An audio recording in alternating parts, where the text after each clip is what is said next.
This is the ad we ran on day one to help the Tanya Thompson sell 48 houses. And it's the same ad we're running today. It's never changed. But the reason it works is because of what I call the Zillow method.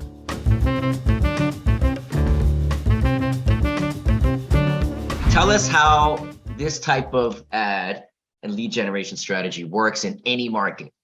Okay, so that's a really good question. And I am like I don't mean any market location wise, but also like trending market, like the way the trends are going now, like this, will this work? Yep.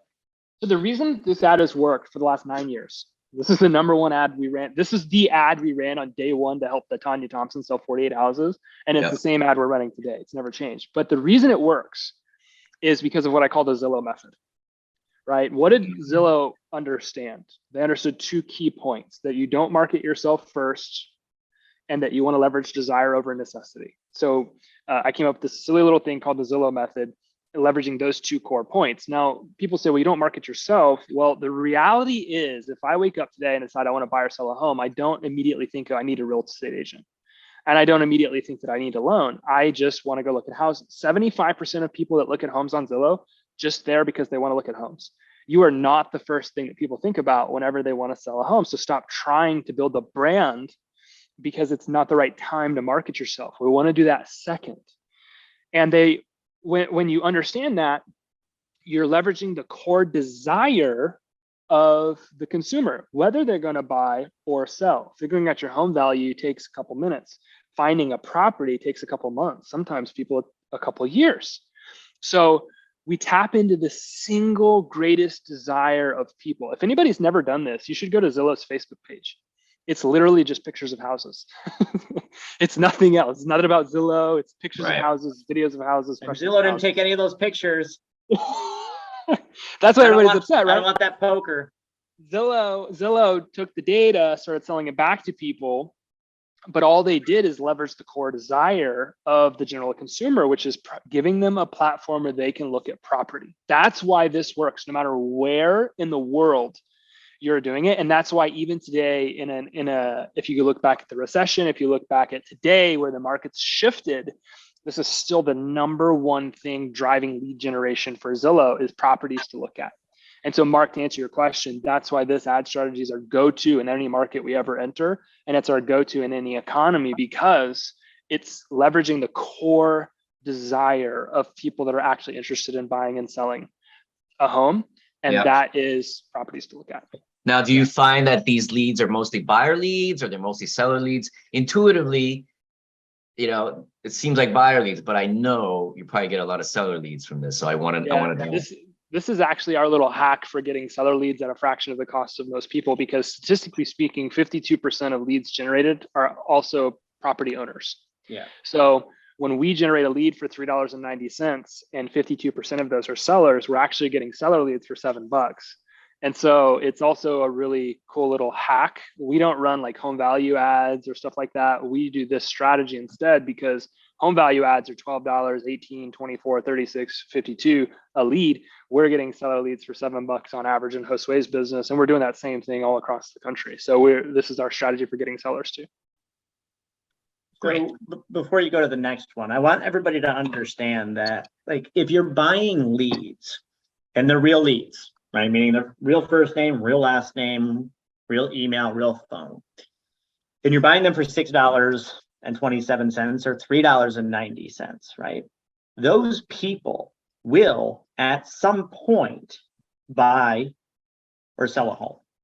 So think of when you're building your database as like you're just investing in the stock market, right? You're buying these pieces of information to build that database that then you can stay top of mind with, right? And Grant's going to continue on his strategy to show you how to do that automatically.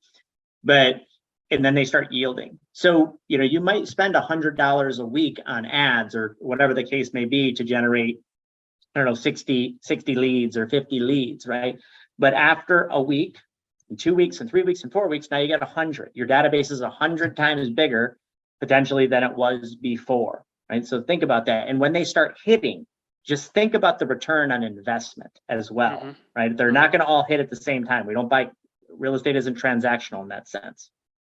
So if you spent let's just say $100 or $200, and you get a $5,000 GCI type of commission.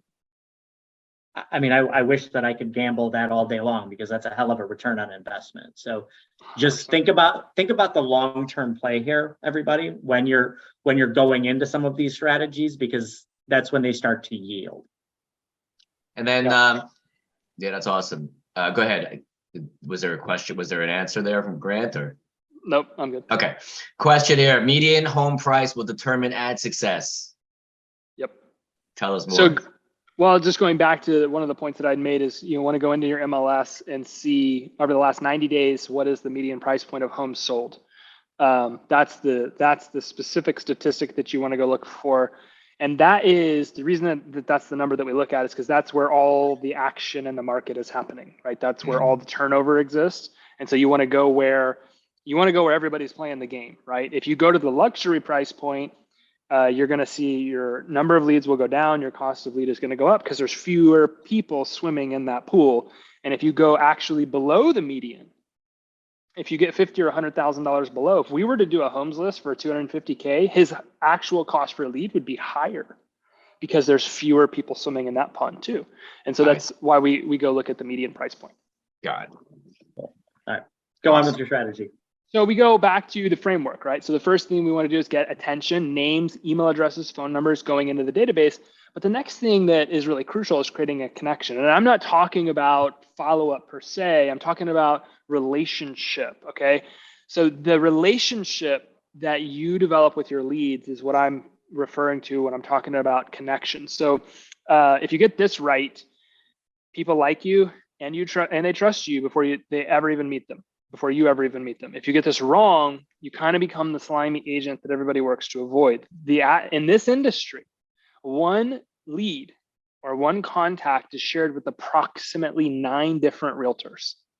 And so you're fighting not so much for speed to lead, but speed to relationship. It's the person that you are able to develop a relationship with that can really help you take off. Real estate agents don't unfortunately have the best perception, like in society. A lot of real estate agents generally laugh when I ask if they have the best like public reputation. And it's like, well, no. But the reality is if you get face to face with a customer and like you work with them and you help them close on the house, they end up loving you. So it's not that you're a bad realtor. It's just that you don't have a relationship with that person in the general sense. Consistency in the industry is the opposite. So what we do is something called relationship remarketing. Okay, it's not like we're trying to show people houses that they can look at. It's that we're trying to show them your brand, who you are, what you do, how you can help them. So there's 2 types of videos that we run right now that are just absolutely crushing it. They're educational and they're testimonials. So the educational content, think of that like frequently asked questions. Right now, interest rates are a topic of conversation. Should I wait till the spring as a topic of conversation? You know, all of these points of discussion, I'm sure every single day you're being asked questions by potential buyers and potential sellers that are trying to make decisions about what they're going to do. Each question you are asked is a good piece of video content that you should create. And what we do with that video content is we take it and we don't just post it on social media. We take it and we actually advertise it to the leads that we're generating in the business every day. So we're educating, we're informing them, we're being an authority, we're being the news, right? We're really building ourselves up as the expert in their mind. And then we're using testimonials to do most of the selling work. Third-party validation is the number 1 component of copy of sales. When you think about buying or selling a product, what's the first thing you do? You go read the reviews. Right? And so testimonials are like live review videos where your past customers are talking about the type of experience that they got to have with you. So when a lead comes into your business and they go back to Facebook or they go back to Instagram, they should see videos like this that are educating and informing them, but also showcasing the type of experience that somebody can expect to have in doing business with you. So it's really interesting. Randy, over the last 4 years, we've generated 211,264 through plays for Josue. A through play is a 15-second video view. Over the course of the last 4 years, the average cost per through play has been 0.8 cents, right? It's 8 pennies. How many of you on here, for watching this, I love it in the chat, love it on social, how many of you would pay 8 pennies if you could get a buyer or seller in your database to watch a piece of video content that you sent them. That's in essence what's happening. Probably easier than to get them to open your email newsletter. That's for sure. 100%. Right. And so over the course of the last 4 years, we've noticed the average cost per through play is 8 pennies. Over the course of the last 12 months, we've noticed that Josue's cost per through play is about 4 pennies. So your target cost per through play, if you're running what we call a relationship remarketing ad to a lead, it should be about 4 to 6 pennies. If your cost is higher than that, there's 2 factors. Either the audience isn't big yet. Maybe you only have like 10 leads or 20 leads or 30 leads. So you're going to pay a higher cost to see those people. Or the video content we need to like improve. If you have a ton of people in your database and you're advertising to them, but your cost per through play is high, it usually is an indicator that we need to improve the video content. What we're seeing perform the best right now is short form content, 60 seconds or less from a video standpoint. And as you see, all these videos are edited in portrait mode so that they're made to go on a cell phone. And they've got like the jumpy captions, they've got some stuff that's placed into the video. And so editing your video to that style is what's going to get you higher view rates. Now, Randy, if we go back to the leads, we see there were 3,519 leads. Now, if you take that number and you divide it by the number of through plays, 211,000 divided by 3,500, that gives you 60.03 in the bottom left corner. That is a frequency score. What that means is that one of those leads has seen Josue's video content 60 times. And this is where I always ask the question, how many of you have ever followed up with a lead 60 times? That's why this is so powerful.